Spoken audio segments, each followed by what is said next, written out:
No mai, haere mai, kia ora koutou katoa and welcome to Gower Park in Hamilton for coverage of this New Zealand Football Chatham Cup semi-final between hosts Melville United and visitors Waterside Karori, who have made the trek up from Wellington. It's the centenary year of the Chatham Cup, New Zealand's premier men's knockout trophy, and it's always exciting to see two top teams from different regions clash, especially when there's a spot in a cup final up for grabs, with the winner set to join Christchurch United, who booked their final spot earlier today. Look at the visiting lineup for Waterside Karori first, and well, every outfielder in their starting 11 has appeared in 3 or 4 of their 4 cup matches so far this year. It's 22-year-old goalkeeper Gabe Cooper who comes in to start, who's had limited first team minutes for the Wharfies this season.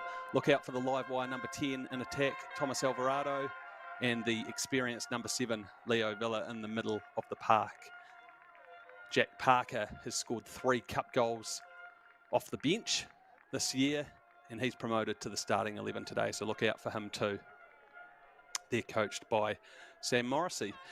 And the home team today, Melville United. Well, it's a huge match for Waikato stalwart and former All-White Aaron Scott. He's set to retire at the end of the season, and this is his final home match for his beloved club. He wears the captain's armband today. 19-year-old winger Rai McLeod has been electric, and number 10, Jerzen Legos, is always a danger too. They're missing a couple of key players in the likes of Sean Liddicoat, who's out injured. Ethan Richards, John Oakman, and Matthew de Hotman are a few players to miss out there. They're coached by Jared Young.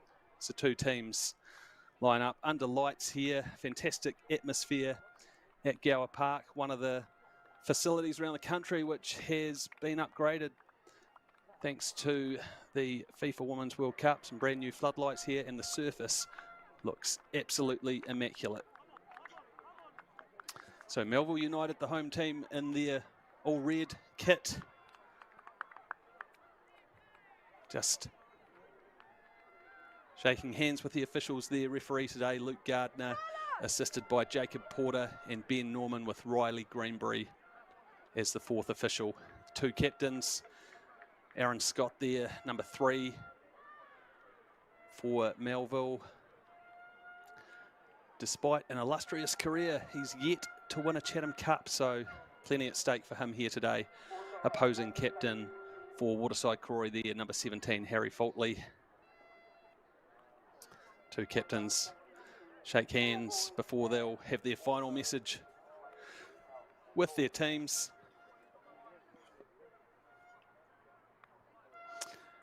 It's going to be a fascinating matchup today. My name's Morgan Jarvis. I'm very excited to be commentating today's match.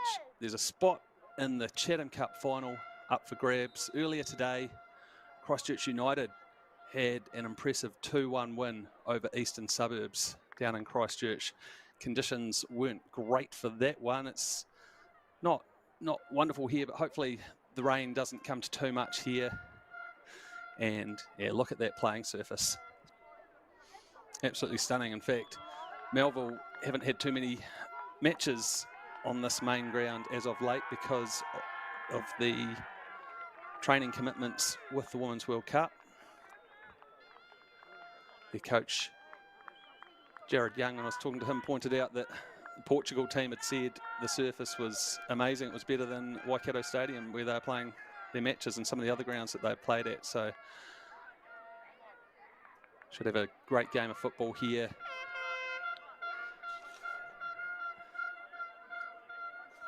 Melville United have had a bit of a tough season in the Northern League. They're not going to be competing in the National League Championship phase later this year. And Waterside Karori down in the middle of the table in the Central League as well. So it's all about the cup dream for both these teams, and Melville get the game underway. Great crowd in, fantastic atmosphere here as well at Gower Park, as Melville look to attack down the left.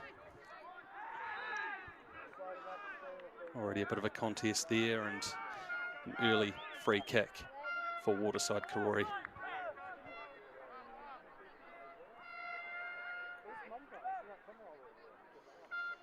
Both teams getting to play in their main kits. Waterside Karori in their famous black and white stripes. Club with a very prestigious history, going back a long time. As it's flicked on. This time it's Melville that'll get a free kick.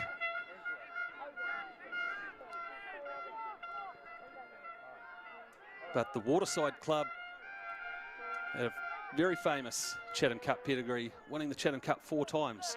But the most recent one of them was 76 years ago, and this is the first time that the club has been in a Chatham Cup semi-final in 51 years. Chipped down the line there.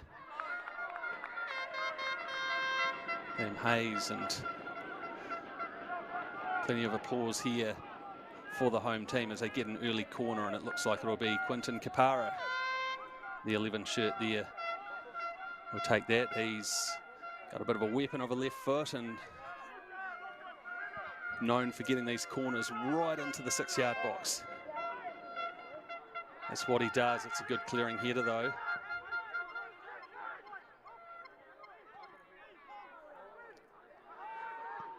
Flicked on, and looks like a free kick awarded here just outside the box, in a great spot for Melville.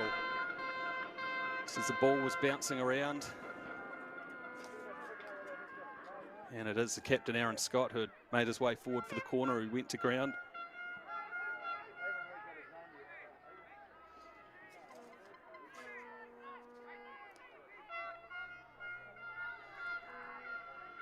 Looked like the foul may have been by Lewis Miller, and really just outside the area, and what a great spot for a free kick. Just a couple of minutes into this clash here. Looks like Jerzen Legos is eyeing this one up.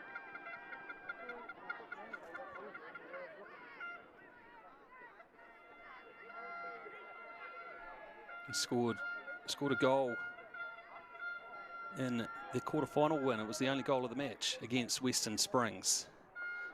Can he strike early here for the Unicorns?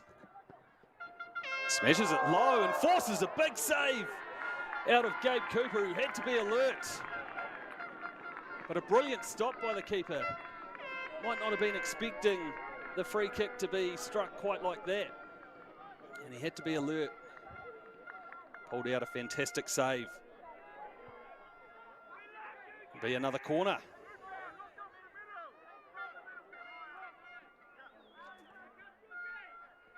Once again, Kapara to send it in. Good early pressure from Melville, but it'll be a goal kick. The crowd like the way that the home team have started.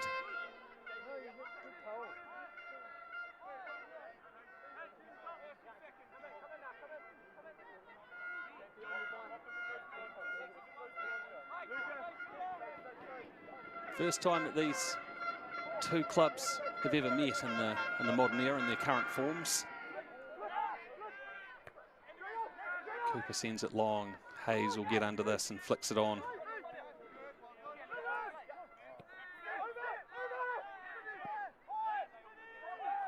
Sent long this time, and chasing after it is George Akers. Putting pressure on Matthew Dale, the youngster who's come into the starting lineup today.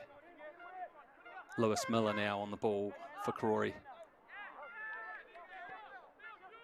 Tay flicks it on nicely, and Leo Villa looks tied up and finds the corner. What a fantastic shot there from the experienced Argentine, Leo Villa, and gives Waterside Karori an early lead inside 5 minutes at Gower Park. Nice touch on from Tay, and Villa found himself in a bit of space. Looked up, had to get the shot just right to beat Max Tommy, but he did. Just sneaking it inside the post. It wasn't too dissimilar to the free kick we saw down on the other end of the field, but it was just out of reach of Max Tommy.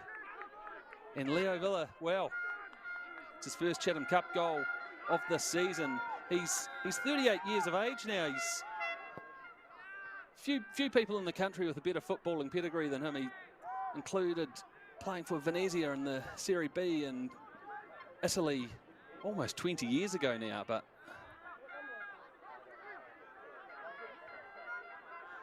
Melville immediately trying to bounce back and drilled into the area. What an electric start we've had to the semi-final.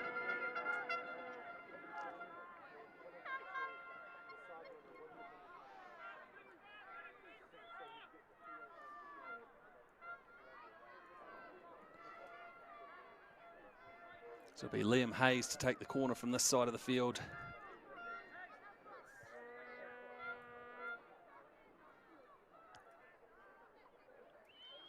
As the home team look to get back on level terms. Swung in at the near post, and Legos, I think it was, trying to flick it goalward. Couldn't quite do so.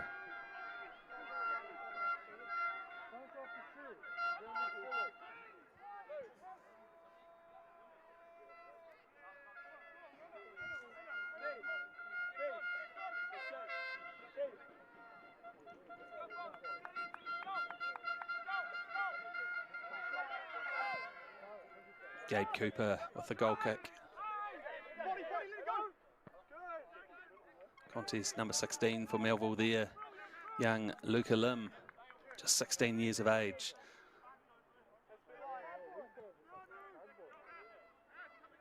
It'll be George Akers, the former New Zealand age grade representative.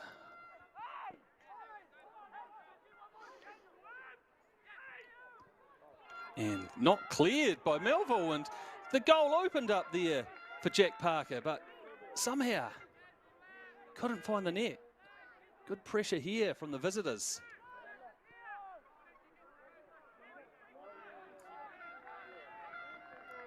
Wow, it just seemed like Parker couldn't believe the position he had gotten himself into, and I think it was a big save in the end from Max Tommy to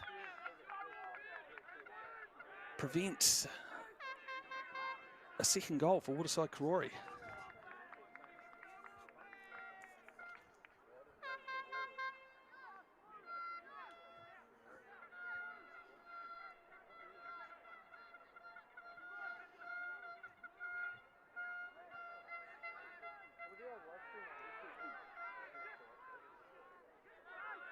Waterside Karori advancing again and thumped clear. Now Legos with his back to goal, but manages to find Lim. Feeds it back to Legos, who likes these kind of situations, and fires in across dangerously. And tackle coming in on Finn Diamond there by Kapara, who's ended up coming off second best. He's up against a bit of a mountain there, and Finn Diamond.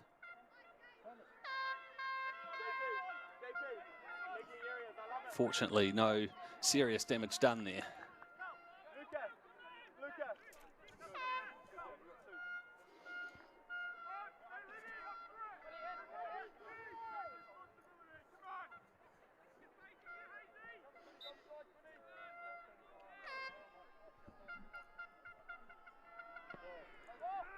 Cooper restarts play again.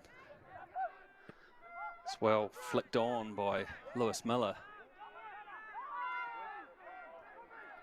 And Alvarado there trying to get involved in the game for Waterside Karori, but chance for Melville to reset.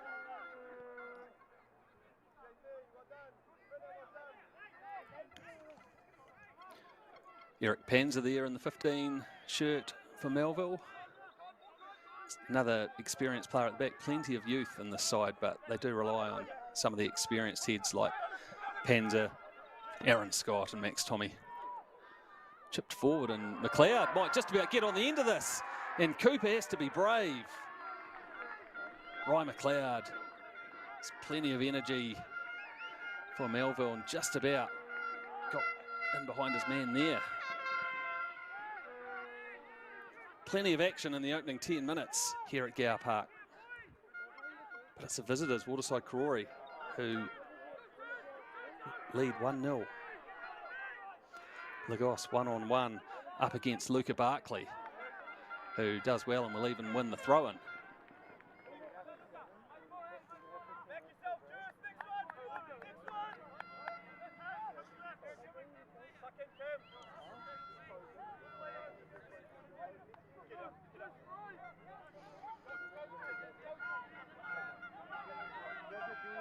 Diamond looks to go long. Nicely cut out there by Matthew Dale.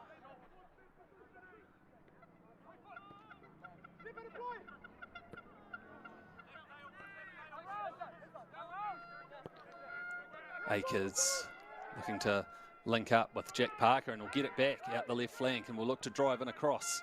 It's a good one into the 6-yard box, but no black and white shirts there. Frustration there for Melville as they felt there was a free kick, but Ben Lack now drives it into the area, and Waterside Karori player goes down under a challenge.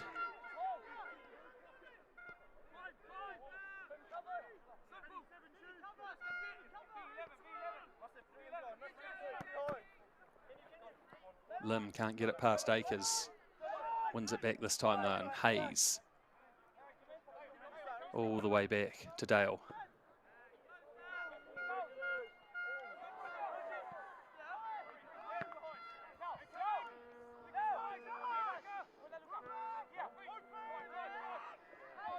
Hayes driving through the middle this time. Can't link up with Dale though. And Akers, who looks like he's playing down in this left flank role, versatile player. Often see him playing up top.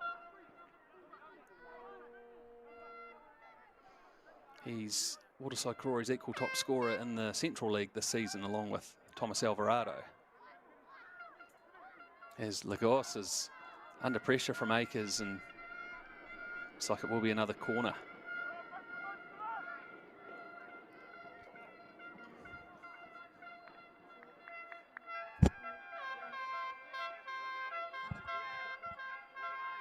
Plenty of noise being made by the crowd here. Good number of football fans have made it along to Gower Park. Chatham Cup semi-final under lights in the centenary year of the Chatham Cup. Doesn't come much better than this as both teams try and book a spot in the final. It's another corner. And Tay clattered into there by Kapara.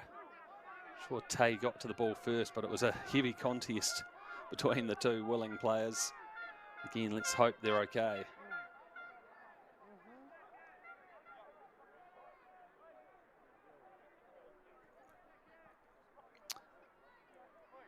But Ahanu Tay, who scored an absolute screamer for Waterside Karori in their quarter-final victory down in Dunedin, defeating Rosamai Carey 5-2.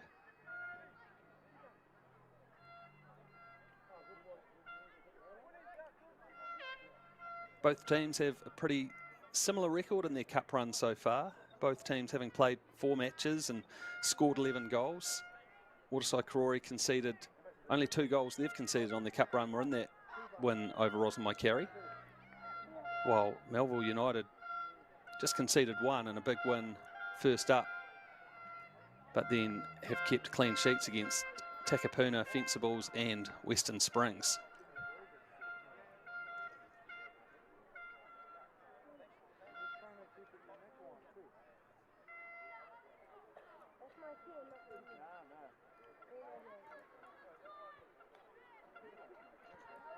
Yeah, both of these teams have come into this match on the back of league defeats in the weekend. But I'm sure that even then they would have had one eye on this fixture. Melville United have been runners-up in the Chatham Cup on a couple of occasions, including back in 2003 when University Mount Wellington took home the trophy, and as recently as 2019 when they fell to Napier City Rovers. It's not too many survivors from that match in the squad. Got Aaron Scott, Max Tommy and Liam Hayes, I think were all part of the final that year. Finally get play underway with Gabe Cooper, the Wharfies goalkeeper, restarting play. Just about kept in there initially, but be a throw for Melville.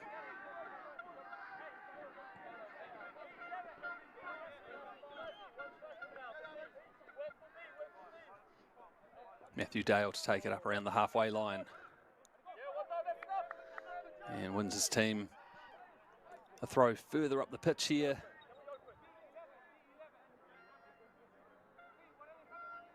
This time young Luca Lim.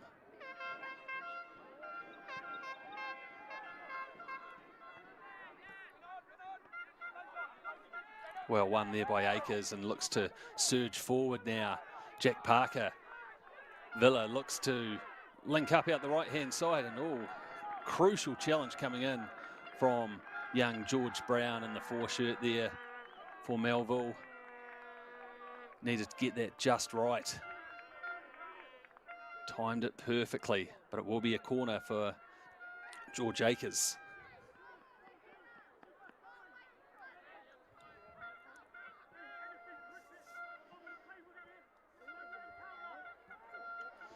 Couple of big targets up there, including Luca Barkley. Swung in dangerously, and Tommy had to be alert. Tay sends it out to Lewis Miller. Swings it in dangerously, but again, Tommy, well, he's a big presence in goal, the experienced number one.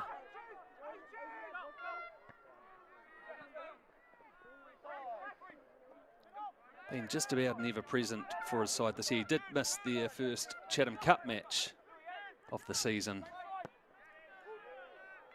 And that's nicely flicked on. Lagos looks to be onside, up against Barkley. Looks to take him on, and does do, and fortunately for Barkley, he had good support there from Tay, and they high-five each other. There's good teamwork. Jerson Lagos is definitely one of those players who sometimes needs a double team to close him down. Dangerous with the ball at his feet.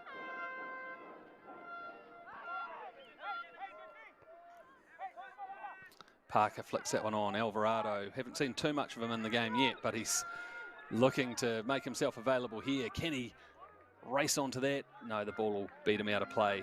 Campbell Brown may have had it covered as well. Campbell Brown and George Brown, a couple of youngsters at the back for Melville.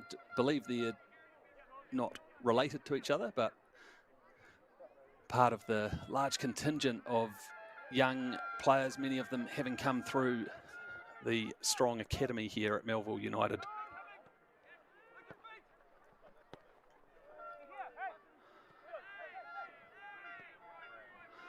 Finn Diamond reads that one well.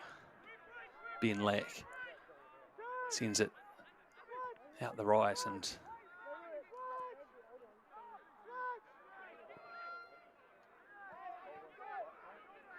Lack again towards the corner, but that one will beat the players out.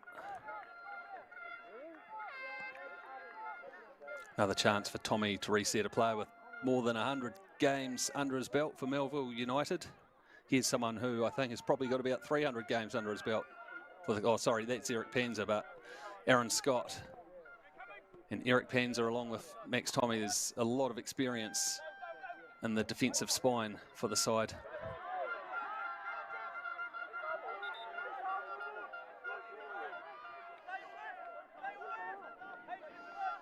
Barely recognised Eric Panzer because he looks like he's recently had a trim after growing some flowing locks for the best part of 3 or 4 years.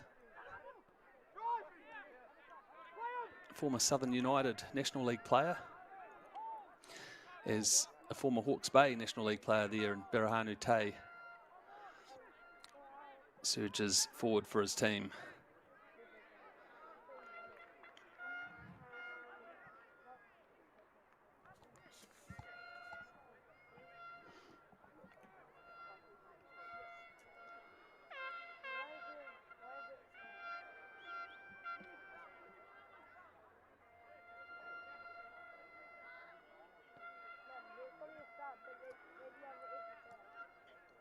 pinned down in the corner here.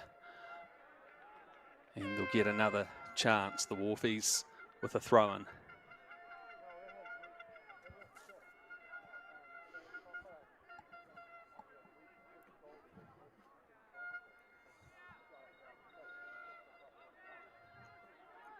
Finds Alvarado, lays it off, and goal just about opened up, but Melville scramble it clear. Nice composure there from Barkley.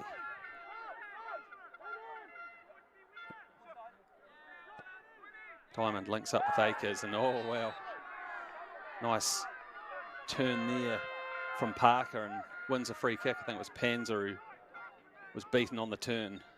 Be a free kick in a good position here for Waterside Karori.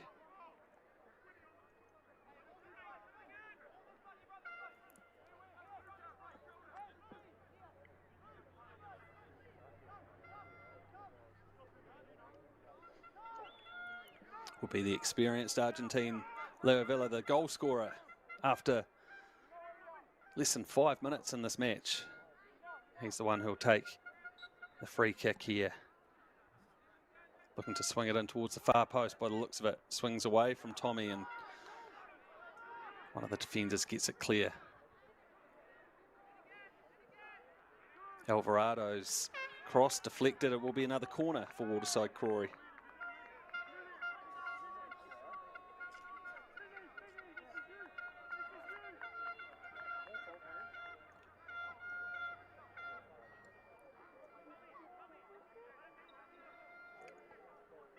Will be George Akers again to take it. Still only 23 years old, but he's been on the scene for a number of years now. And looped in towards the far post. You could see what he was trying to do there, aiming for big Luca Barkley, but Eric Panzer was alert.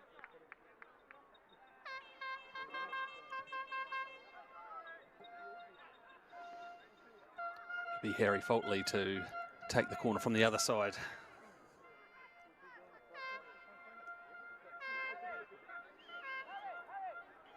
He's the captain of this Waterside Karori team. It goes short, and it's Villa again who will have a chance to swing it in. May have been McLeod back there, getting the clearing header. Alvarado, so dangerous with the ball at his feet.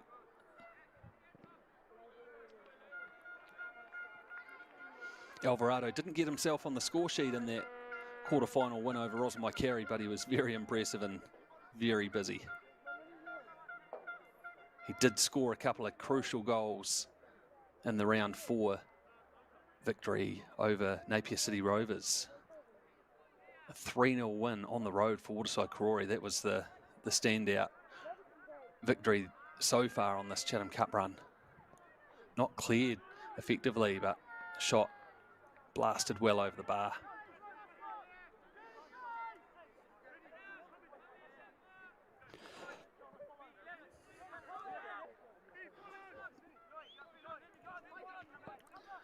Dale chips it down the line, but nicely cut out by Akers.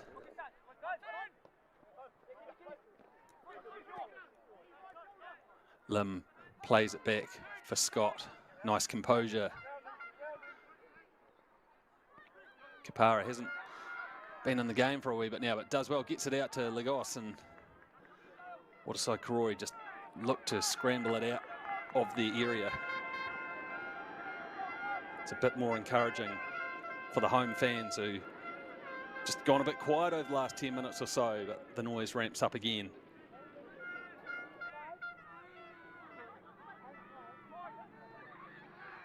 Hayes on the edge of the area, looking to line up a shot. He has scored a few goals this season.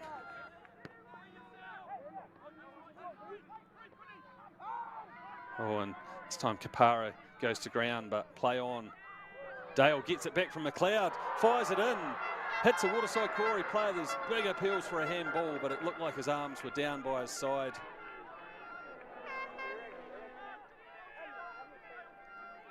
Referee Luke Gardner waves away the protests.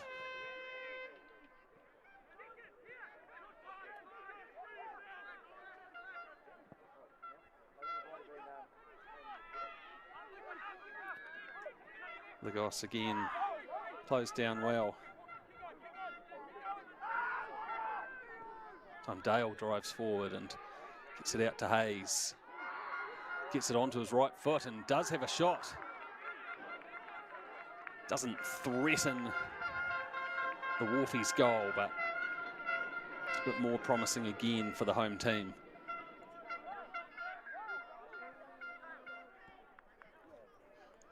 If you've only just joined us for this Chatham Cup semi-final, Waterside Karori, the visitors in the black and white, hold a 1-goal lead over Melville United. The Wharfies striking early inside the first 5 minutes with Leo Villa finding space outside the box and just hitting a perfect low shot just inside the right-hand post. Max Tommy just couldn't quite reach it as Aaron Scott cops an arm there, I think. Didn't look like anything deliberate, but appeared to catch a hand in the face. Might need a bit of attention.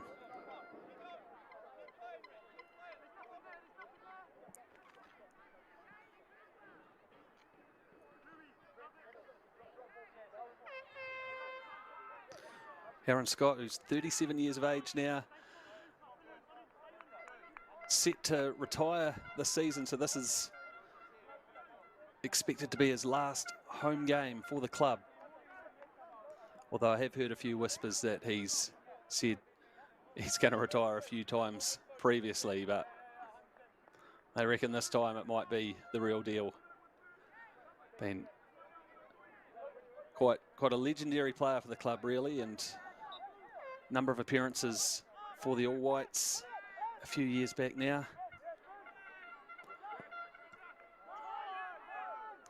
But yeah, one thing missing from his trophy cabinet is a Chatham Cup. So it'd be a perfect swan song for him if his side could make it to the final this year, but they've got a bit of work to do.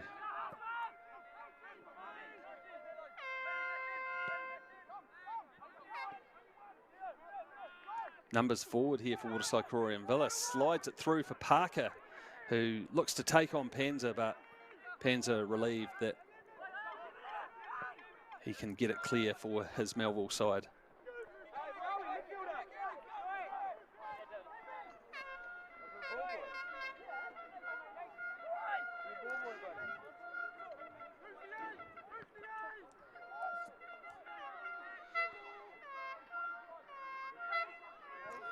Hayes brings that one down, but that'll be cut out by Faultley down the right-hand flank.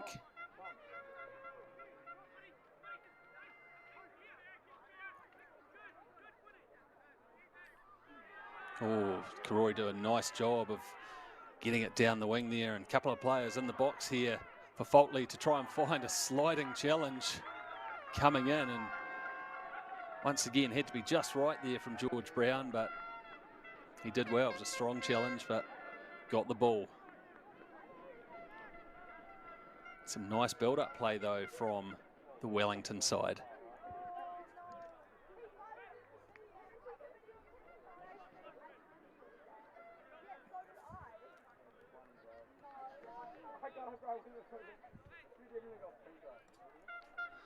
It'll be Acres again as the rain comes in here at Gower Park. Villa drives that one in, but blocked by Kapara. This time it's a looping cross, and players still up there for the Wharfies. Good tussles going on. He'll get another chance through Villa to get it onto his left foot, and once again swing it into the 6-yard box, and well, it's quite nicely done in the end by the youngster Matthew Dale. And Tommy, who, well, elects to roll it out this time. He's got a weapon of a boot on him.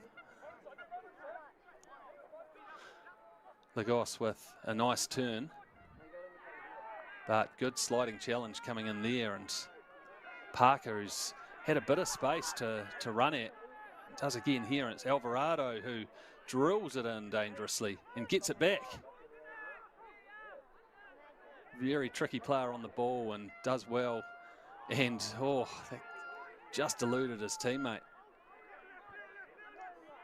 McLeod, who hasn't been too heavily involved as yet, though Melville will be wanting to get him on the ball and in a bit of space.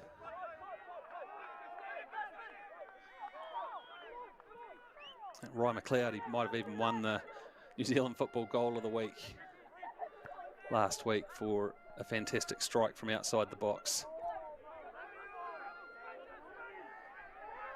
Now it opens up for Kapara, and there are a few black and white shirts in front of him. Kenny can't link up with McLeod. That's dangerously swung in, but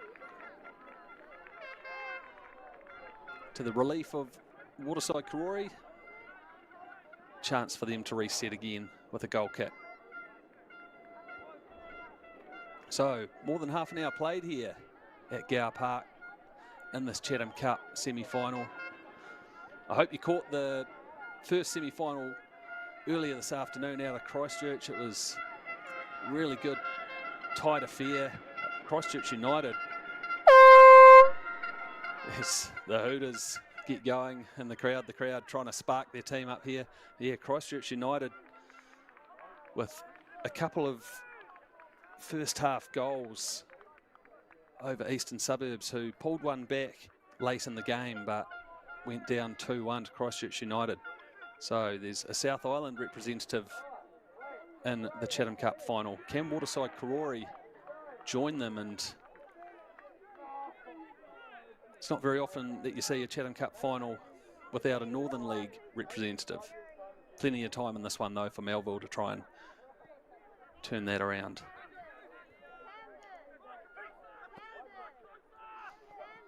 Hayes. And chipped over, and Lagos again looks to take on his marker. Did well initially, but just not quite falling the way.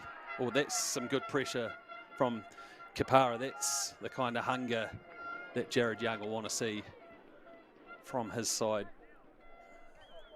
Jared Young, the coach of Melville United this year, also the academy director. Really impressive academy here. A number of these players have come through the club's academy.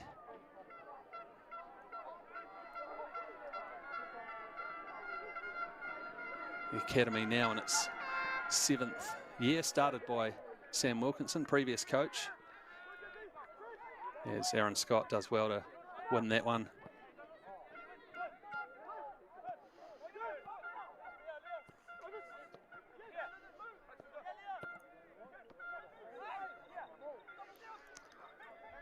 Parker doing well with his back to goal, and Panzer up against him. Now Hayes.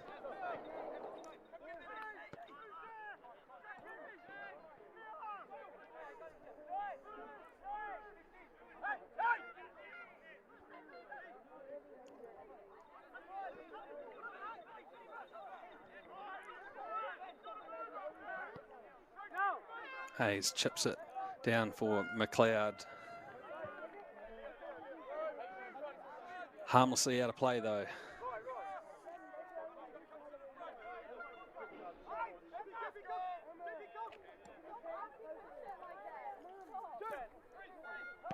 Nice turn again from Parker, but slightly heavy touch. Diamond spreads it out to the right flank, and now Alvarado up against Campbell Brown. Still on the ball, Alvarado.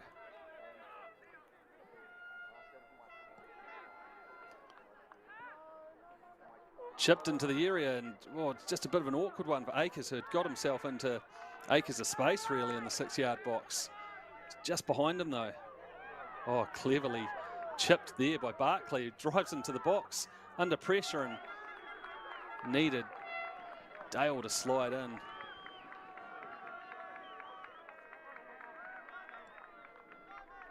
Be another corner for Waterside Karori.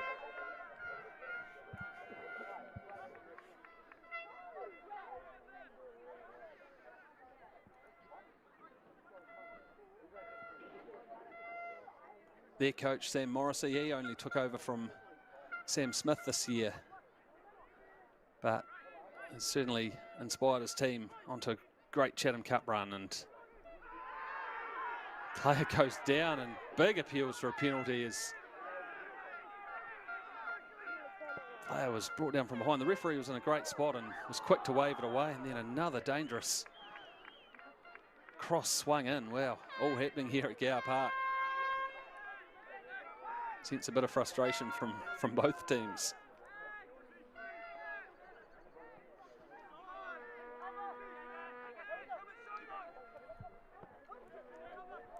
Dale goes long again, but there's no one getting on the end of that one. Just struggling to string the passes together at the moment, Melville. Wolfie's doing a good job of blocking out those passing lanes in the middle of the pitch. And the crowd's just gone a wee bit quiet again.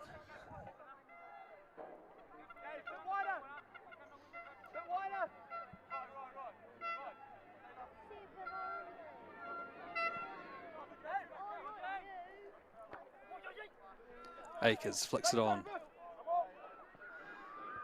Lewis Miller couldn't bring the ball down, but his team will have another throw in through Akers.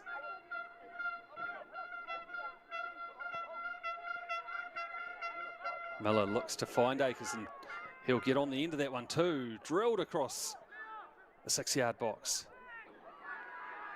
Now Lagos, he's got a lot of pace and he's up against Tay, and now the crowd comes to life. Lagos though, it's initially cut out, but now McLeod to Kapara. McLeod back on it. Looks to get a shot in and blocked. Ben Lack there in the 8 shirt, getting himself in the right position to deny McLeod a clean shot at goal. Ryan McLeod, who's got 5 Northern League goals to his name, yet to pick up a goal in the Chatham Cup so far this year.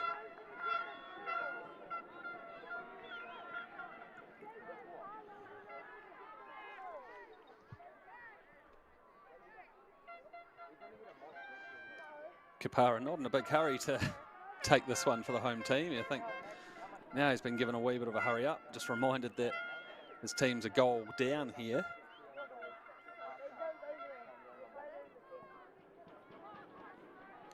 Away towards far post, and Panza always a threat in those kind of set pieces, and tries to close down the keeper on the clearance as well. There's always something happening when Eric Panza's on the pitch. He's scored a couple of goals on the Chatham Cup run so far, and a couple of goals in the league. He's also seen red 3 times in the Northern League this season, 3 red cards.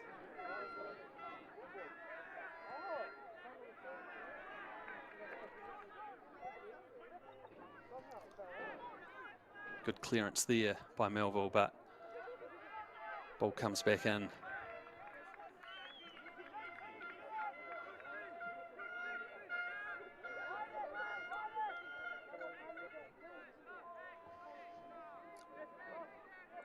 Melville have had a couple of Panza's teammates who have picked up red cards along the way in the Chatham Cup as well. Ethan Richards, who's not in the squad today, but also Lagos, who got a red card in the 7-1 win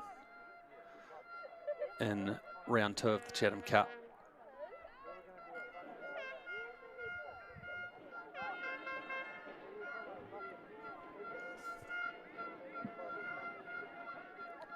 We're closing in on the last 5 minutes of this first half from Gower Park in this Chatham Cup semi-final.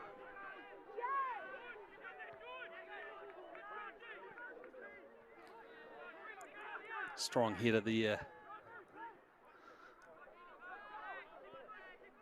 Kapara does well to find McLeod, but he's well marshalled. Look at all the black and white shirts around him, and they spark a counter. Alvarado brought down by Campbell Brown, who was in close attendance.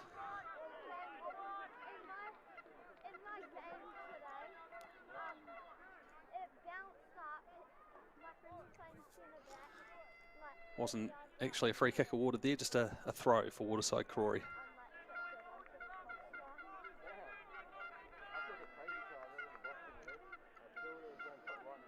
Can they find a second goal before the break? That would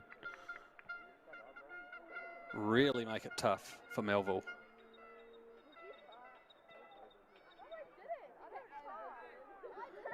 Miller turns and now it's crossed in. Akers, a great run as the ball was hung up and wasn't far away from being able to direct a header on target there.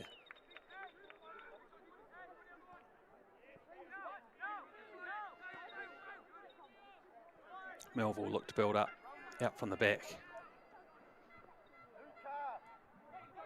Dale, he's a bit isolated here up against two defenders. Does well though, but couldn't quite find a teammate.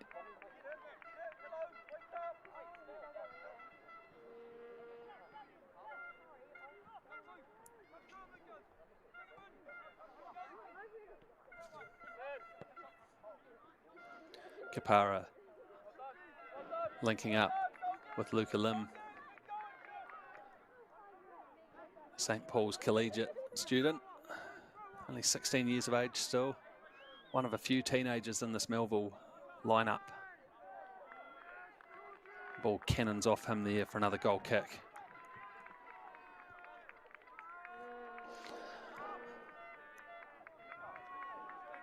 Sam Morrissey and his Waterside Karori team perhaps content just to wind down the clock a wee bit here towards the end of the first half, holding a 1-0 lead after an early goal to Leo Villa set them on their way. Akers, impressive again, winning the header. Alvarado plays it back to Faultley and up to Parker, who once again looks to take on Panza. Fires in a shot and Tommy forced to push it away. Nice play again from the visitors. Once again, Waterside Karori through Villa again, will come onto his left foot. Can't quite link up with Parker though. Jack Parker in the 12 shirt, he's been impressive so far. He's typically been coming off the bench for Waterside Karori in the cup matches, has scored 3 goals from off the bench, including 2 late goals in that quarter-final win over Rosmaikari. But elevated to the starting lineup and he's been impressive.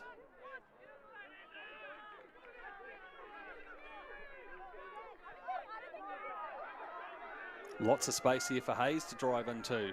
Plenty of space, still going. Links up with Lagos, whose shot was blocked by a sliding Akers.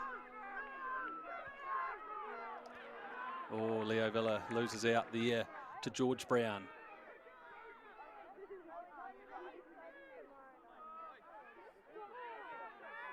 Kapara chips it across to Hayes. Has a shot this time. Again, it's blocked. Drilled in and Akers. It's a great work ethic in this Waterside Karori side. Look like they're going to be hard to break down.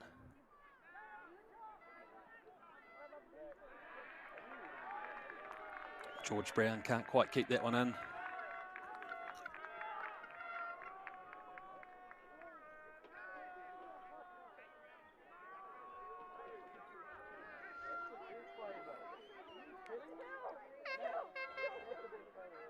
It's a long throw down the line. Tay is always going to win that header.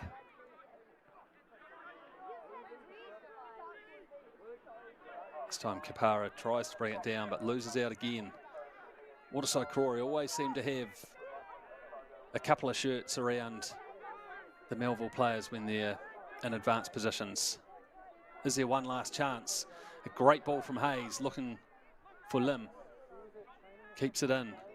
Once again, Waterside Karori get themselves into position. Lagos loops it in. Oh, wasn't too far away from sneaking in at the far post. If you saw the earlier semi-final today,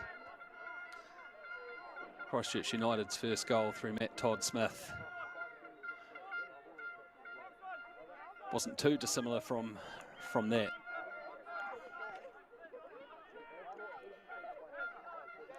So we're into referee's time now in this first half.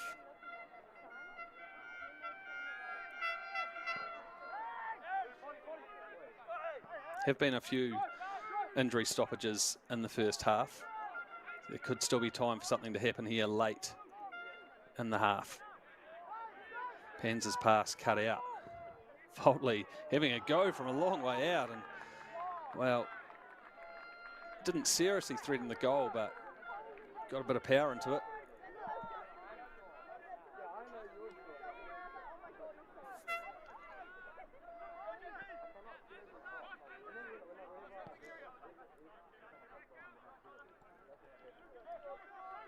Panza drives forward, now sends it forward, looking for Lagos. And visitors, well, almost made a bit of a mess of that. Akers did well in the end, although it's back here for Melville. Lagos again. Akers does enough.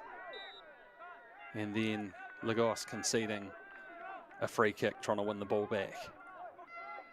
That might be close to doing it for us here in the first half at Gower Park.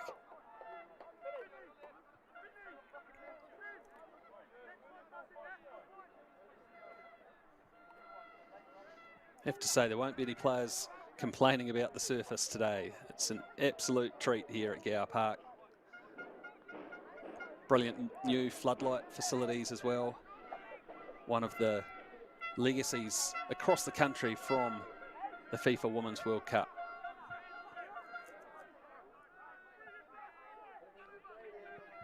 George Brown goes long. It's a bit of a hopeful one though.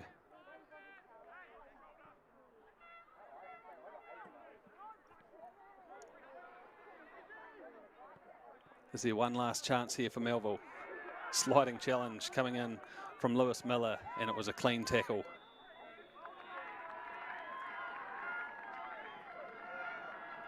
There is the halftime whistle from referee Luke Gardner. And at halftime in this Chatham Cup semi-final, it's the visitors, Waterside Karori, holding a 1-0 lead over Melville United. The only goal in the half coming inside the first 5 minutes, when the experienced midfielder for Waterside Karori, Leo Villa, found plenty of space just outside the area and drilled in a shot with brilliant precision. And we'll see if we can get you a replay of that goal, because it was a fantastic finish. And here we have it. It was a nice flick on from Tay first time, and Villa looked up, got it onto his left foot, drilled it in. Did it get a slight deflection from a player? I don't know, but the end result was Max Tommy had no chance. That's the only goal of the game so far, but there's plenty more to come, plenty of action to come in this Chatham Cup semi-final. So don't go far, and we'll see you in a few minutes. The fern is a symbolic representation for all New Zealanders and has been reimagined to represent all of football in Aotearoa, New Zealand. A circular shape not only symbolises the round ball used by all those that play the game, but also, and more importantly, represents the strength and infinite connection created by all those that play a part of the game. With each piece of the fern recognising and acknowledging those that make the beautiful game beautiful. The stalk represents our grassroots, our communities, our clubs, our volunteers and our fans. They are the foundation and are at the centre of all we do. The pinna represents our federations across the whole of New Zealand. Our federations guide and protect our clubs and communities, allowing everyone to be heard, to be represented, and provide guidance and opportunities at every pathway. One brand identity with regional differentiation. Federations in New Zealand football working together to serve our communities, creating more than a game, creating a sporting whānau where everyone is welcome.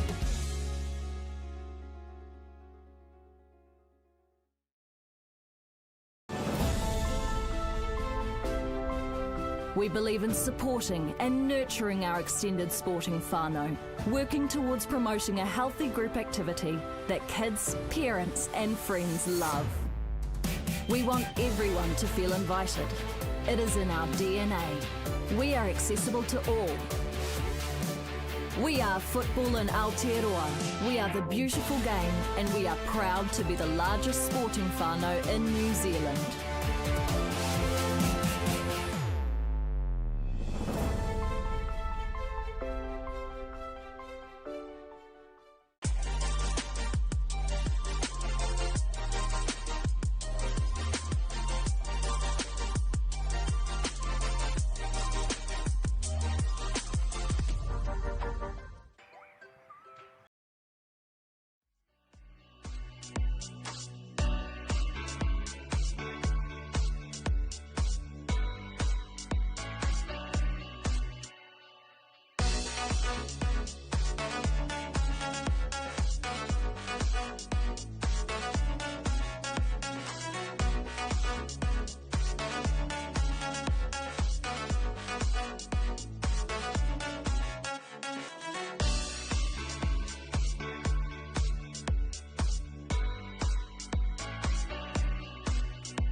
No mai hoki mai, welcome back to second half action at Gower Park in this Chatham Cup semi-final clash between Melville United in the all-red kit and visitors Waterside Karori in the black and white stripes.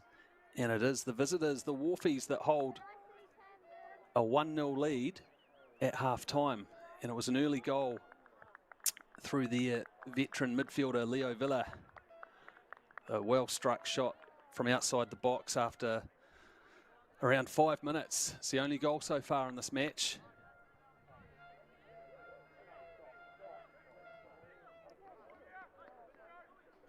So we see a substitution made at half-time there as well for the home team Melville, and number 14, Isaac Bates, 16-year-old academy member coming on for young Campbell Brown.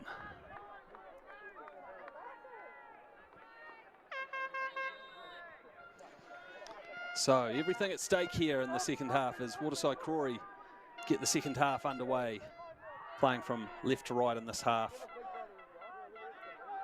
Fantastic atmosphere here at Gower Park in Hamilton. Under lights, brilliant new floodlights, and brilliant surface here as well. As Aaron Scott, he'll be desperate to try and get more involved, and well, goes on a big run there. That's the biggest run since he ran in the Taupo Marathon a couple of weeks back. But he sparks an attack here, and McLeod with an early shot on goal, but once again blocked. We saw a few Melville efforts blocked in that first half. That one requires a clearing header. And the substitute there, Bates, having a shot, and then another one coming in. Whoa!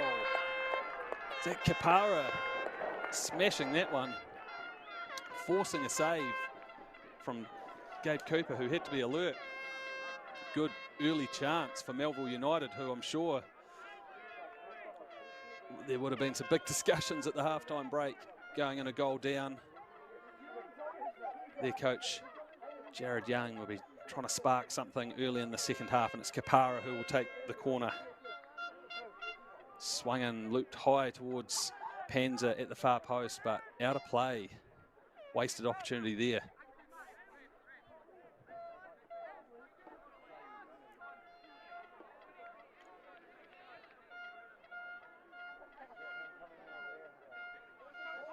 Yeah, Kapara forcing a good save from Cooper to start the second half. Once again, the crowd fires up again.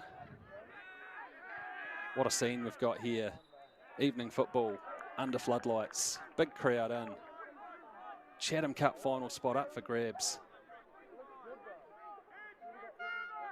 This time it'll be a free kick for Waterside Karori with Leo Villa, the goal scorer, just giving his head a rub there. I think he'll eventually take this free kick with that educated left boot of his. Sends it into the area, and Alvarado with his back to goal, but still dangerous in those types of areas.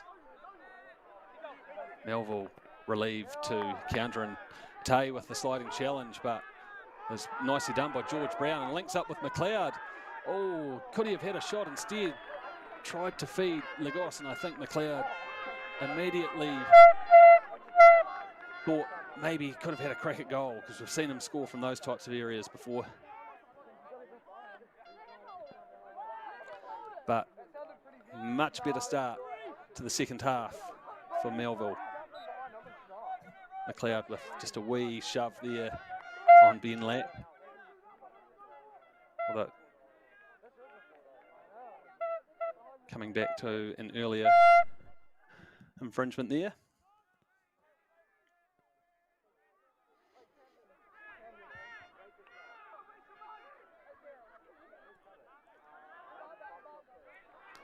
Good challenge there from Parker, and it continues forward, although a wee bit isolated. Doesn't have a lot of support, but tried to thread it through to Faultley, who had continued his run. Free kick conceded, and could be a yellow card here as well. It's actually yellow card there, I think, for Matthew Dale, the Melville defender. I think the referee, Luke Gardner, not liking what he heard.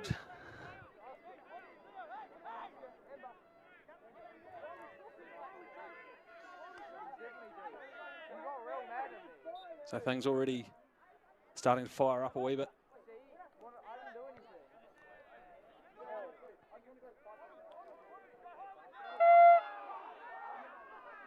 Nice turn from Ligos, who now drives towards goal, but once again, plenty of those black and white shirts for the Wharfies. Nice turn from George Brown, and now opens it up for Dale. Oh, sent all the way towards the far post, and well, it's a good driving run there from Kapara.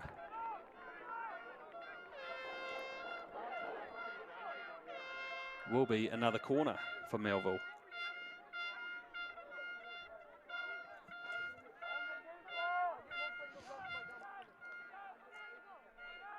Liam Hayes, the midfielder, quite experienced these days. Sends it in. Oh, and it's somehow just wide of goal. The really congested area at the far post there. Just for a second, I thought it might have gone in.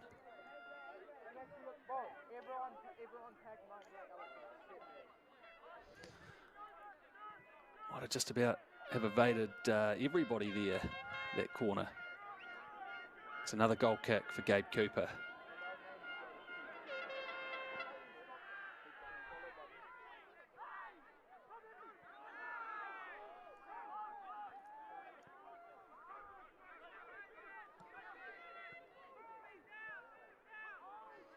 Sent long, Akers can't tidy up, so McLeod with a nice turn. This is once again better from Melville. Slid in to McLeod. Slightly heavy touch. Now comes out to the substitute. Linking up. Now Hayes. Oh, that's not threatening the goal, but some nice link-up play between Isaac Bates and Ryan McLeod. Already looking a lot more threatening, Melville United, early in the second half.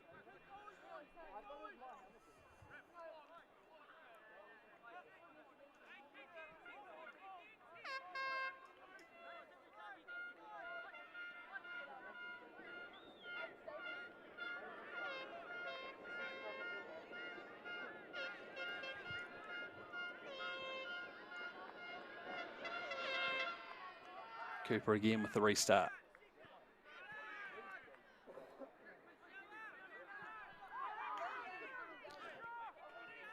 Villa does well to find Akers down that left flank.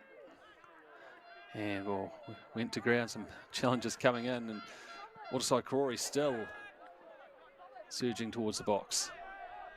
Oh, Diamond sent that one straight upwards. Big defensive bomb. And then Kapara taken down, no free kick awarded, but still McLeod.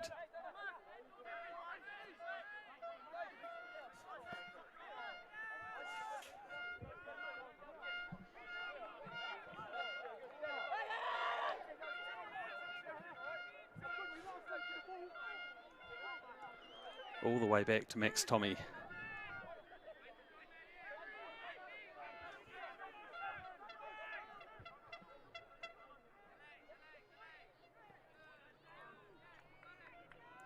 It's well cut out by Akers.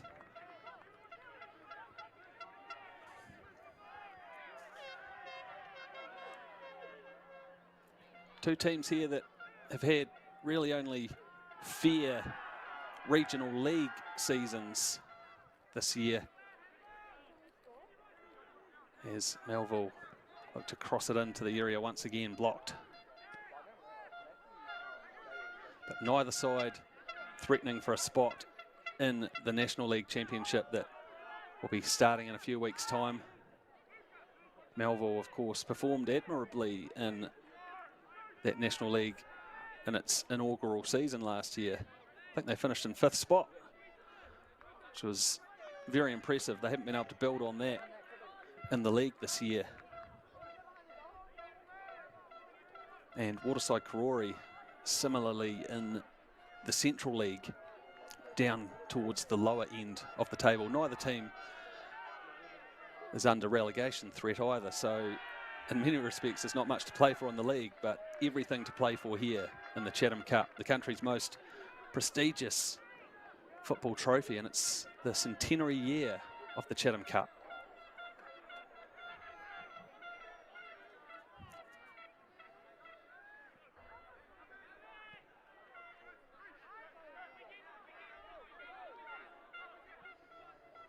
McLeod can't get on the end of that one.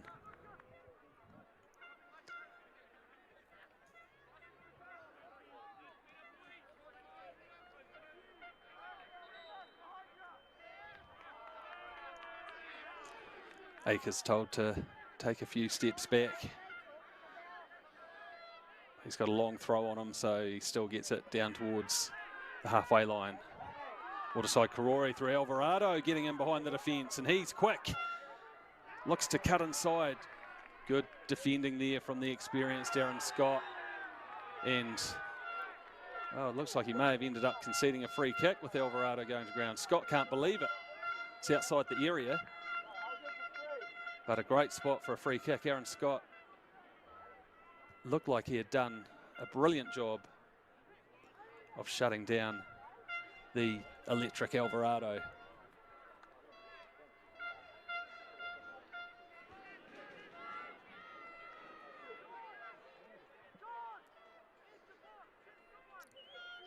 It's a good chance for the visitors just to slow things down a wee bit again.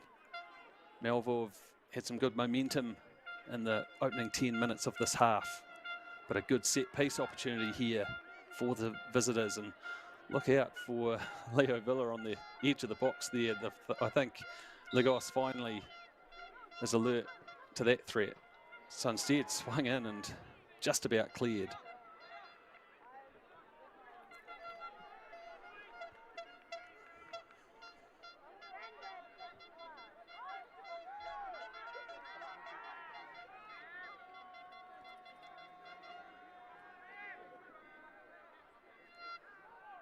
George Akers once again with a throw, could be looking to bomb one into the Melville penalty area here. Is a long one, flicked on. Scott clears. Again, half-hearted appeals for a foul there from the visitors, but Tommy can get the game underway again.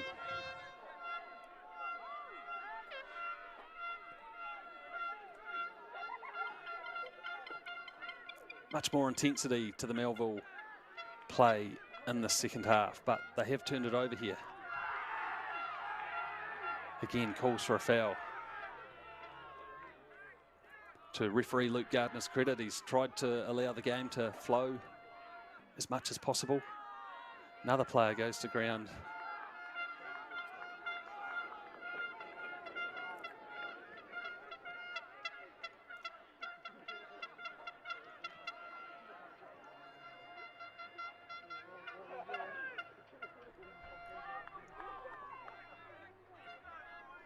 Be Akers again to get the game underway.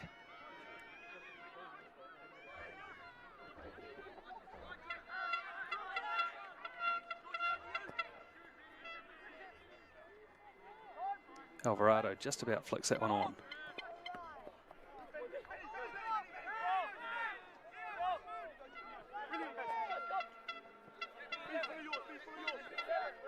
It'll be the veteran Aaron Scott to throw this one in.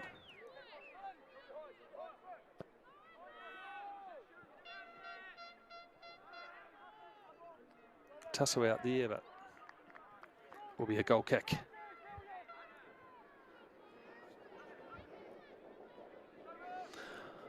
Of course, last weekend we had the Kate Shepherd Cup semi-finals. A couple of great games there, and it was Western Springs and the Wellington United Diamonds who booked spots in the Kate Shepherd Cup final. Christchurch United earlier today booked one spot in the Chatham Cup final with a good victory, as there's a bit of a head clash here. Christchurch United defeating Eastern Suburbs, who losing semi-finalists in both the Chatham Cup and the Kate Shepherd Cup.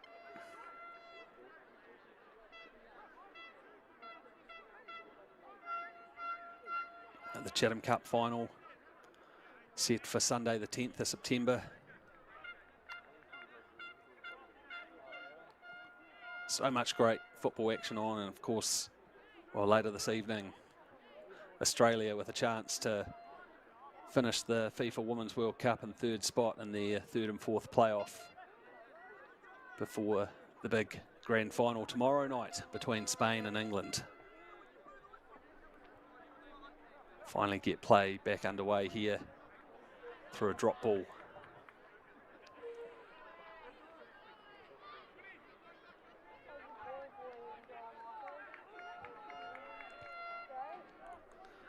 So there's a bit of movement on the bench.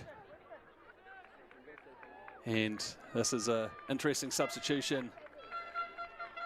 Off goes the busy Quinton Kipara, and on comes number 2, Jack McGovern, the governor, who is a goalkeeper by trade, but has come over from England and must have bragged to someone, turned up at the training ground, said he was a striker, and here he is. But what an asset to have in the team, an experienced goalkeeper who is a big physical presence up front. He scored in his first appearance for Melville, coming off the bench and scoring a goal. So he's going to offer something very different, and here's Lagos with his direct driving play, attacking the box and thumped into just outside the area by Finn Diamond, and that is a yellow card for the Waterside Karori defender, and there's roars from the crowd.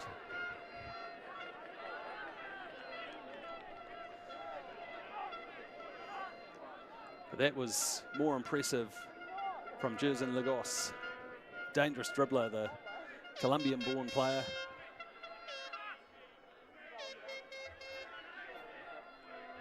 Free kick in a great spot here for Melville.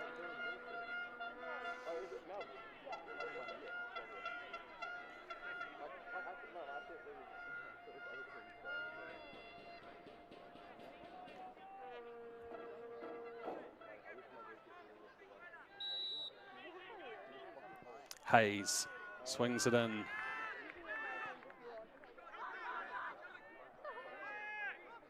Messi on the edge of the box, looped back in, and McGovern tries to get on the end of it, but can't. But it will be another free kick. Aaron Scott brought to ground there. Another set piece opportunity for Melville United.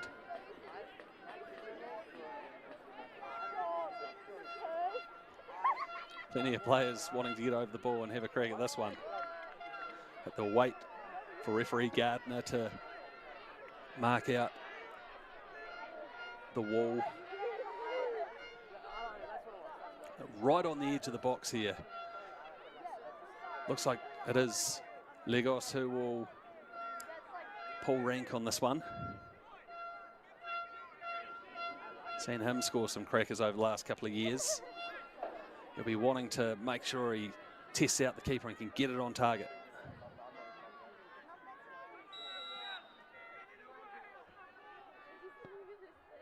Lagos, and finds the net. What a brilliant strike. Can't keep his feet. He's that excited.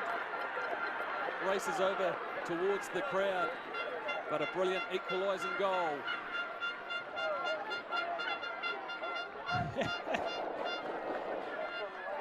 We'll catch a replay here. I said he just wanted to make sure he'd get it on target, but he not only got it on target, he struck it with great power just inside the post there. And fantastic strike, and game on.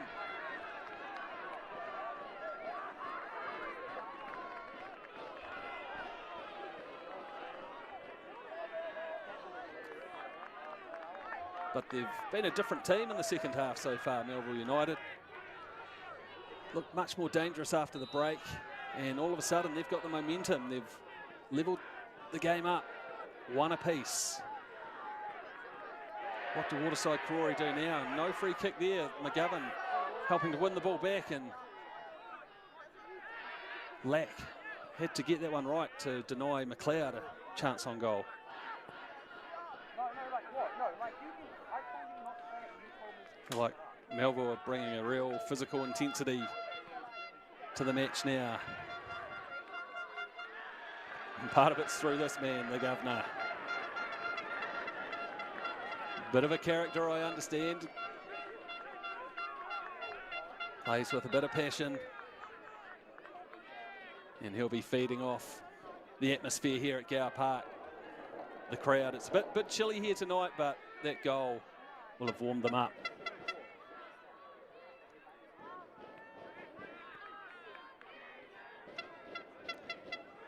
McGovern again making a nuisance of himself. Waterside Karori just lump it clear.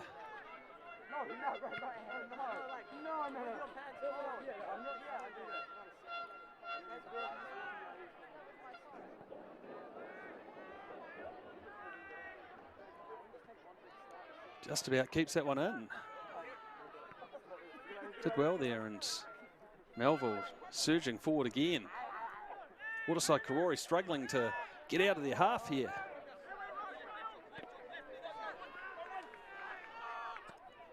Alvarado can't quite retain the ball.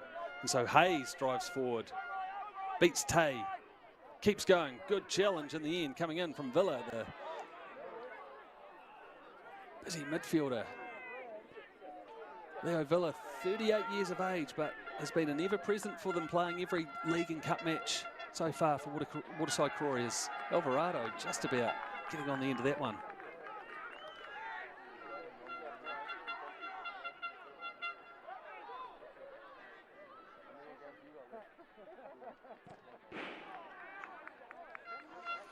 But Melville United, who were just quite flat for much of that first half. Plenty of energy now, but Waterside Karori finally with a chance to try and build an attack themselves in the second half.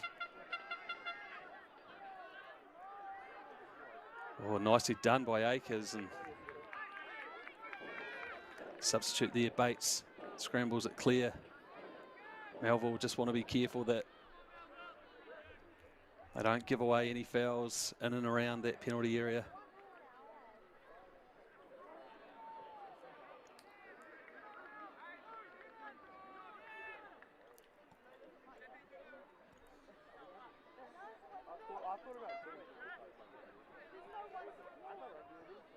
Thinking Max Tommy must have a bit of an injury, because I don't think I've seen him thump it long in the match, and otherwise he'd be sending it up to the likes of McGovern. But it's the Wharfies who look to just retain a little bit of possession here. Lack chipping it out to Barkley. Nicely cut out though. Hayes cleverly goes past his man and then slides in. Free kick awarded, and well, he feels that he won the ball cleanly there. He crunched his opponent. He'll see yellow for that, and that's really just what I was talking about. They're almost just a wee bit too fizzed up, Melville, and just got to keep their composure. I've watched the replay. He went sliding in off his feet. Looked like he did win the ball, but the referees deemed it a dangerous challenge.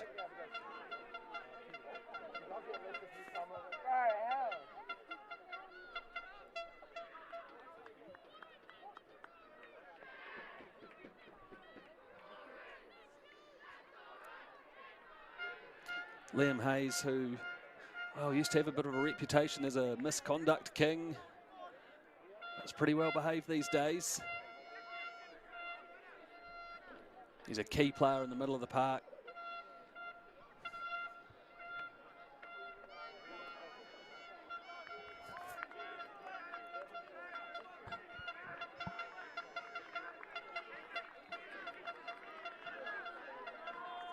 So it will be a free kick up near the halfway line for Waterside Karori. How do they approach the last 20 minutes or so of this match? They led for most of the first half.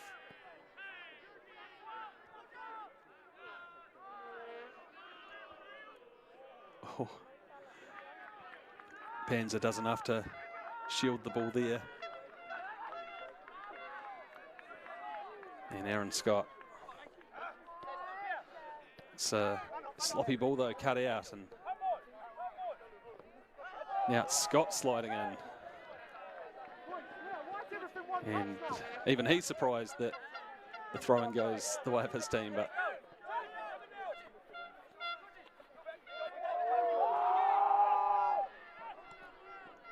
nice surging run there from George Brown. Ryan McLeod looks up, fires it into the 6-yard box, and there it is, the substitute, the governor. Jack McGovern dives into the crowd, but did well to get onto the end of the ball, and out of nowhere, Melville United come from behind and have now taken the lead. McLeod sent it in. McGovern just about coming back from an offside position, but did well with his back to goal. Wasn't pretty, but it doesn't matter.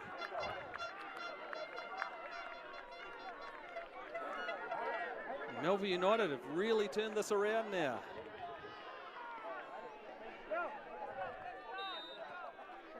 Jack McGovern, if you missed when he came on the pitch before, as I said, he's a goalkeeper by trade.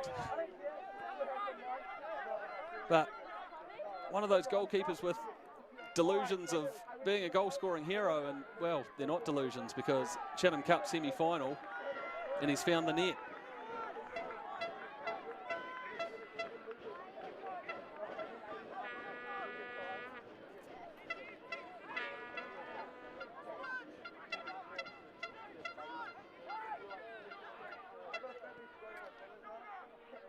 Tay to Akers, and Tay will get it back. He'll want to get more involved for Waterside Karori in the middle of the park.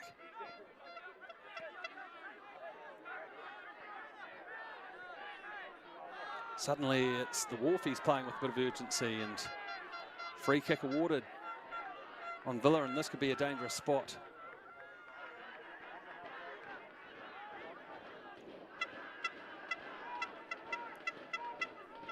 Surely Leo Villa will be the one who will get over the ball, and this is in shooting range for him.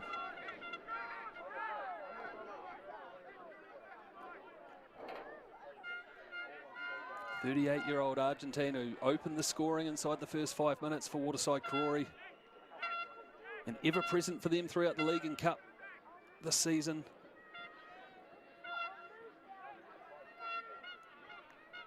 Fantastic player who's aged like a red wine. He takes the free kick, drills it low powerfully, but it's straight at Max Tommy. Somehow that didn't look like it picked up a touch on the way through.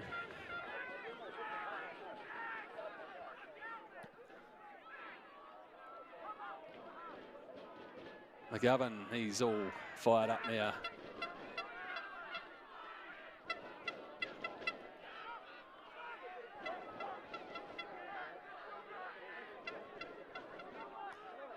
Once again, it'll be important for Melville just to keep their composure.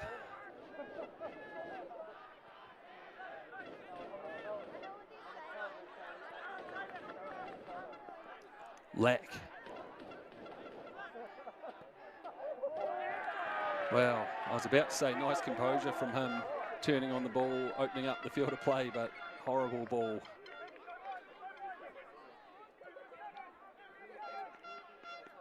Talented player, Ben Lack. He's played a bit of National League football. Remember him playing for Hawke's Bay United when he was still quite young, actually. He scored the opening goal in their quarter-final win over Rossum-Waikari. Can he get on the score sheet here?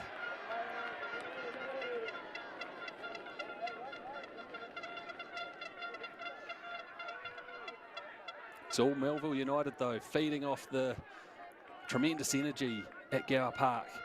Big crowd in, Saturday night, under lights. Another free kick for Hayes.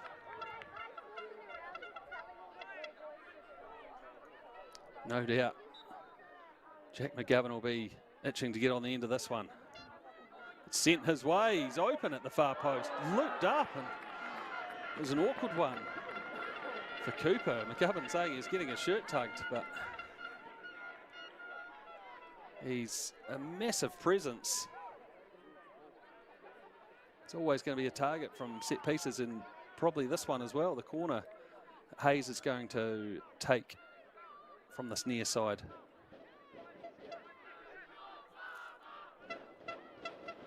What a picture here at Gower Park. Floodlights, full beam. Swung in again at that far post, but just over the bar. McGovern putting himself about there again, trying to slow things down a wee bit, but there's some urgency for Waterside Karori now. Aaron Scott in the right place though.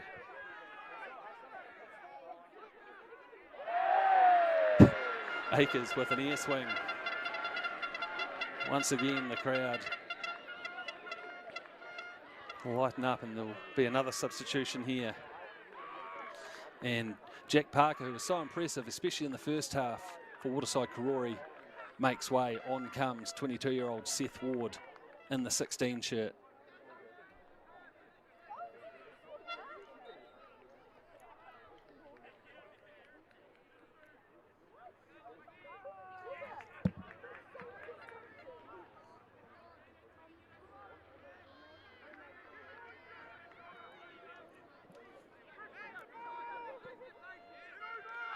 Villa sends it out to Faultley, and now Alvarado, can he get himself involved in the game? Takes on Aaron Scott. Faultley chips it in, but thumped clear.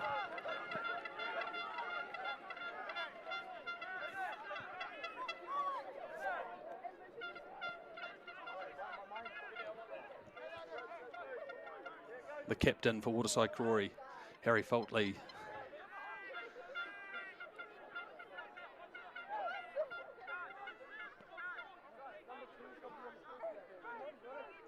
Finn Diamond comes forward, finds Alvarado,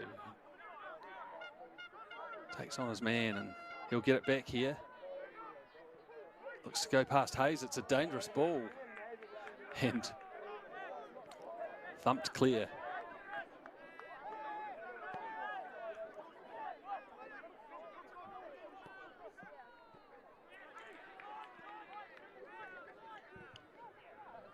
Melville looked to counter. McGovern gets on the end of it. Might not have a lot of pace, but still somehow opens up a shot and does well to win his team a corner. He's hungry for more. He can't believe it. He's a goalkeeper. He's come halfway around the world with his partner. Joins the local club, and he scored a goal in a Chatham Cup semi-final.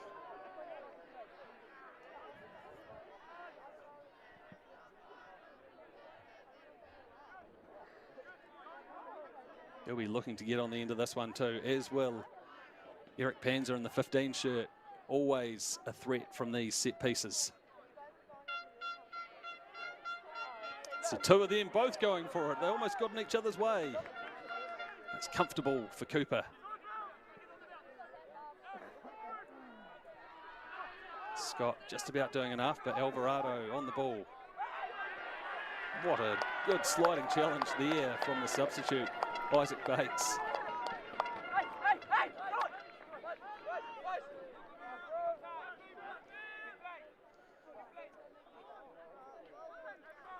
Diamond drives forward again. Can't link up with the substitute Ward though.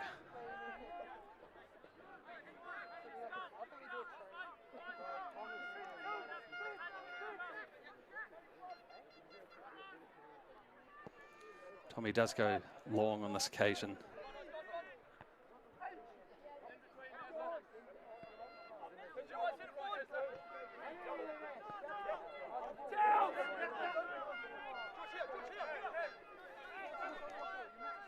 Faultley makes an extra 5 yards or so there before taking the throw.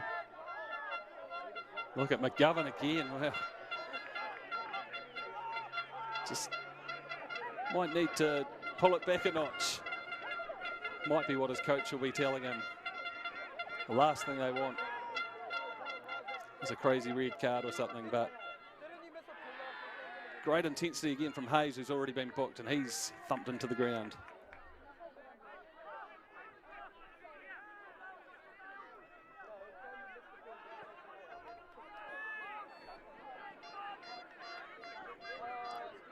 Lack to build up again for the Wharfies. Pirahanu Te.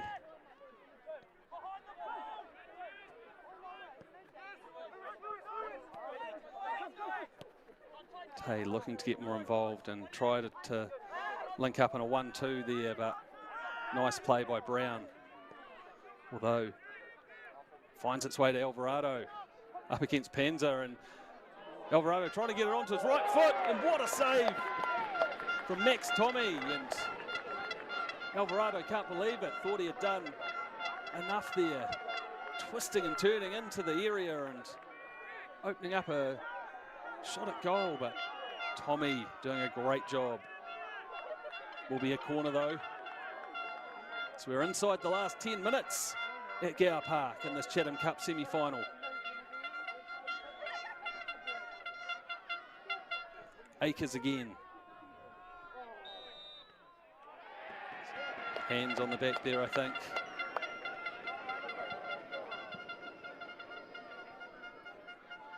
And Melville United can relieve the pressure.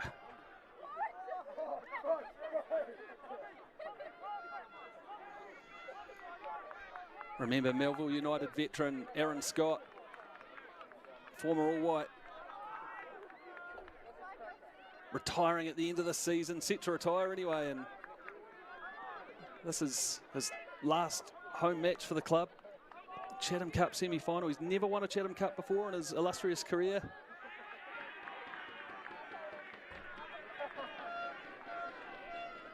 He'll be looking to use all his experience to keep his side composed as they hold a 1-goal lead inside the final 10 minutes here. They might feel that if they can find a third, that might be enough.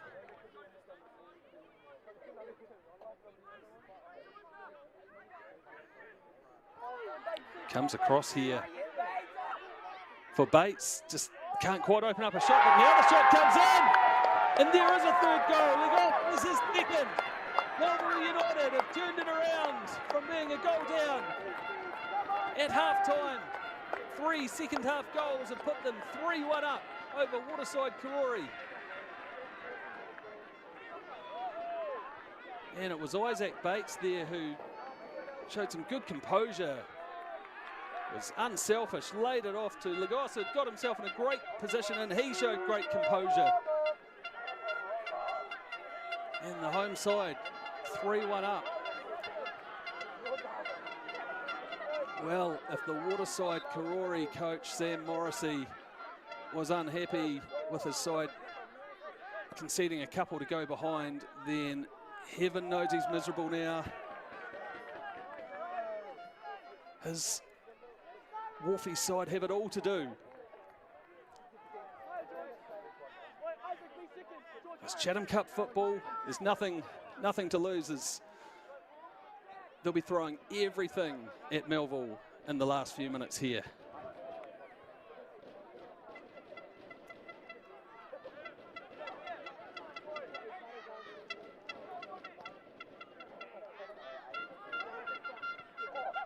Good effort here from Lewis Miller, showing some good intent and just couldn't quite get a shot on target. Did well to open up a shot there.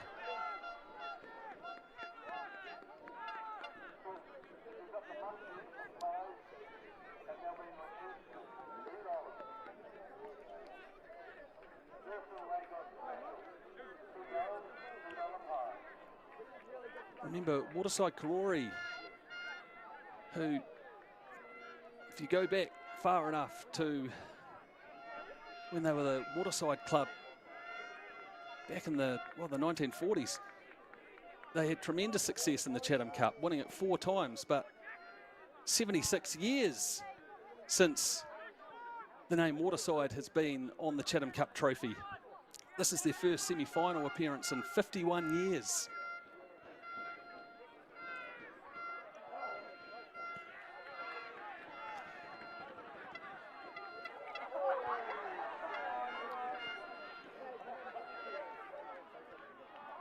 And they've been brave today, Waterside Karori, and, well, were clearly the better team in the opening half. Deserved their 1-goal lead.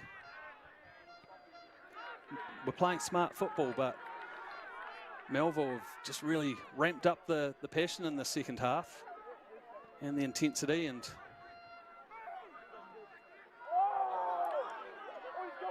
Wharfies just haven't had much answer so far. Great driving run there by the defender George Brown, and there's McGovern getting in a bit of a tussle. And yellow card shown there, and just want to cool the temper a bit.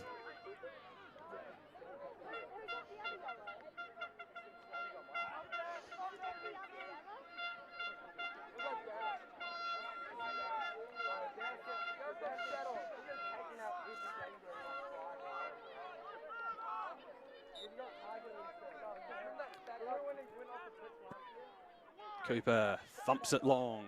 His target's up there. Some tall timber for Melville. Scott clears it initially.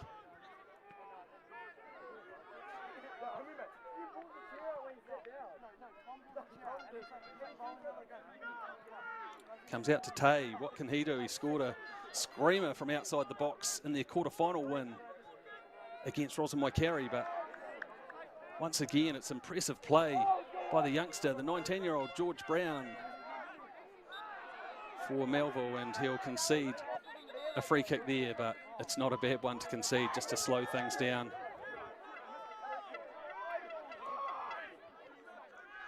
Looking to make another couple of substitutions here, Melville. It looks like Ryan McLeod is going to come off, and his doppelganger Keegan Thompson will come on.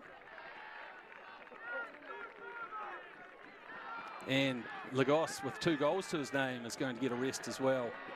And Sean McDonnell, English attacker who's come in and made a big impression in recent weeks at the club, comes on. He is full of pace. Keegan Thompson there in the 17 shirt.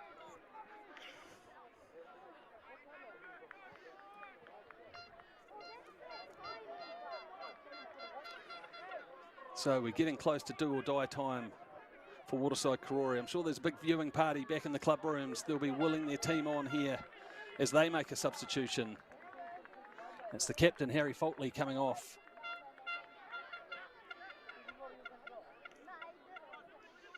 He's had a great game too.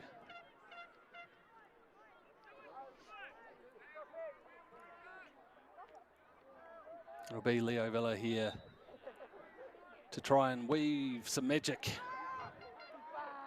And it's an awkward one. Alvarado, what can he create?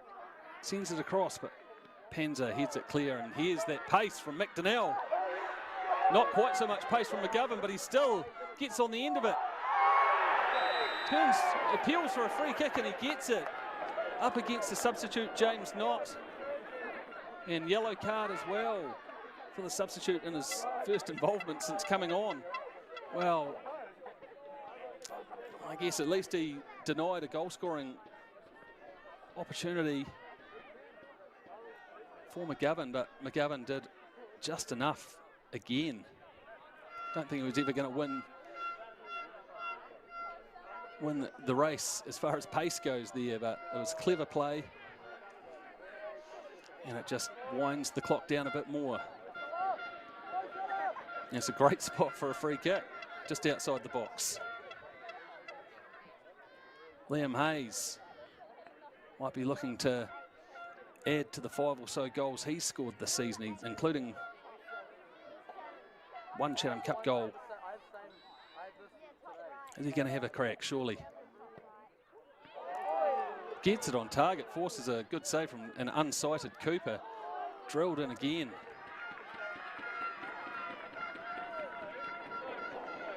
Will be another corner. And the clock is their friend for Melville United. Hayes has been everywhere today.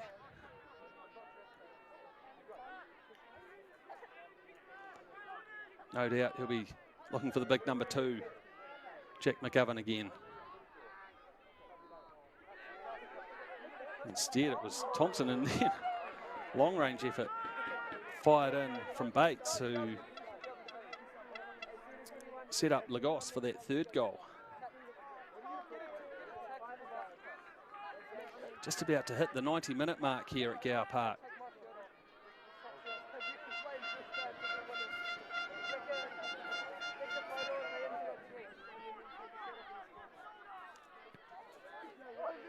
Is there late drama here? McGovern again, all arms and legs.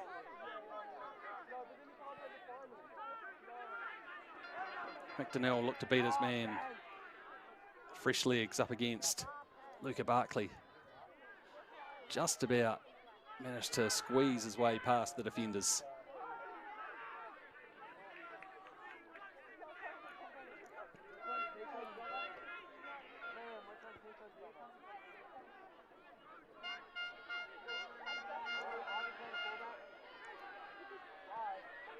Nicely cut out by Hayes, and looks to fire in a shot.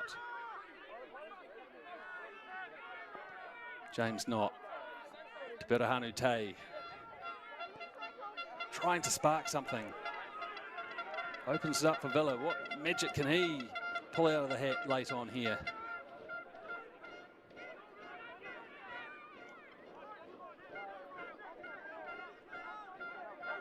Tay looks to find Alvarado. Clever run from Alvarado. Sends it across the box. He could have shot. It was a dangerous ball though, but Melville scramble it clear. Panza. The tank surges forward and finds McGovern. Will he just go to the corner? Or does he have designs on getting another goal? No, he's happy to try and wind down the clock.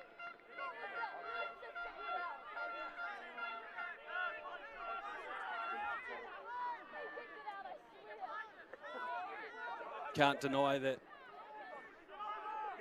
the passion that he's brought to the game has made a difference for Melville United. Akers trying desperately to create something at the death here for Waterside Karori.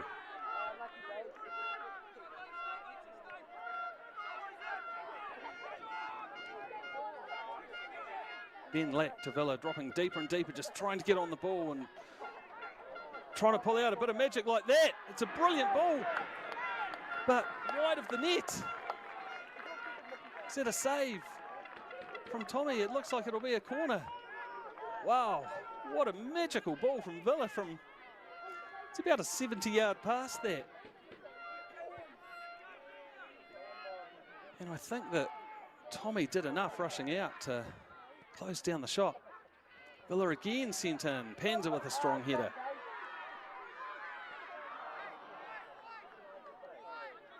Waterside Karori trying everything at the death here. They've been valiant. But Tommy clutches onto that one.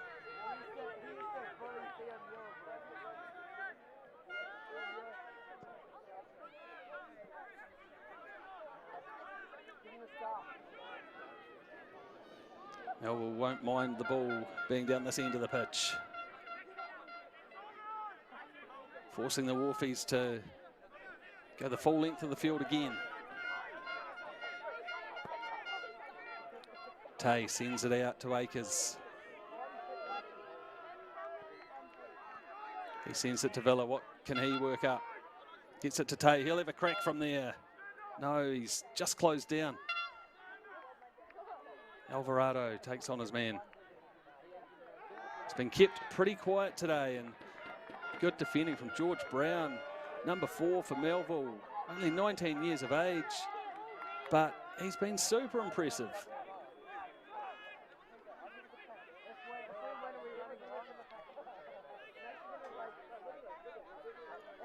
Tommy happy to just slow things down a bit here.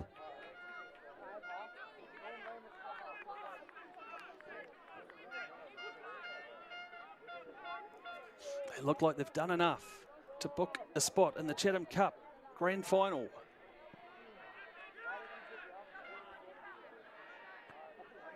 Strong header. A few of these players are running on empty though.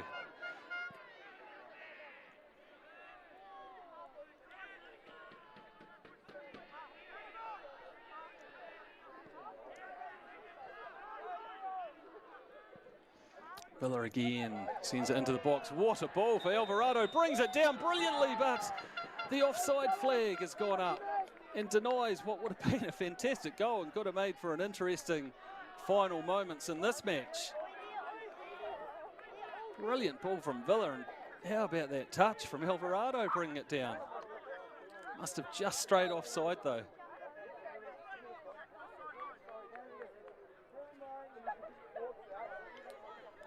Gee, that would have set things to a fever pitch at the death.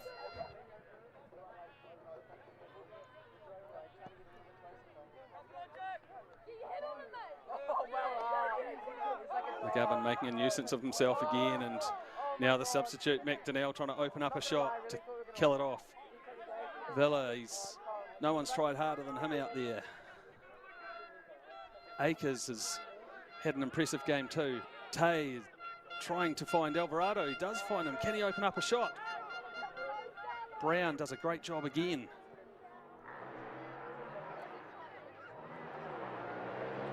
Comes across to Diamond, desperately trying to open up a shot. There is the full-time whistle, and Melville United have earned a spot in the Chatham Cup final. They've turned this game around. They were a goal down at the break after an early goal to Leo Villa, and Waterside Karori were comfortably in control in that first half. But Melville United really turned it around with 3 second half goals. We'll bring you highlights of the goals here. Look at that. Everyone surging onto the pitch. Here was the opening goal inside the first 5 minutes. Bitahanu Tay with a nice flick onto Villa, who got it onto his left foot and cannoned it into the corner to put his side ahead, and they held that lead until about the hour mark. Lagos there looking dangerous, but it was a brilliant free kick there from Jason Lagos that levelled things up on about the hour mark. And then McLeod getting it in for big Jack McGovern, the governor, the substitute, the goalkeeper. He got on the end of that. Nice play there from Alvarado, but this one sealed it. Nice composed play from Bates, setting up Lagos for his second, smashed into the net, putting Melville United 3-1 up. That was the way that the score stayed. Waterside Karori had to make the long journey up from Wellington up to Hamilton, and they were valiant today, but they fall short, and it's Melville United who have booked a spot in that Chatham Cup Grand Final that is set for Sunday the 10th of September. They will join Christchurch United, who earlier today defeated Eastern Suburbs. What a fascinating final that will be. I hope you've enjoyed the coverage today. Thanks for joining us. Make sure you keep tuning in to all of the action coming up. We've got obviously the Chatham Cup final and Kate Shepherd Cup finals coming up, and the men's and women's National League Championship action is just around the corner as well. Look at the scenes here at Gower Park. From myself, Morgan Jarvis, and everyone bringing you this broadcast, thank you and have a great evening. Farewell from Gower Park.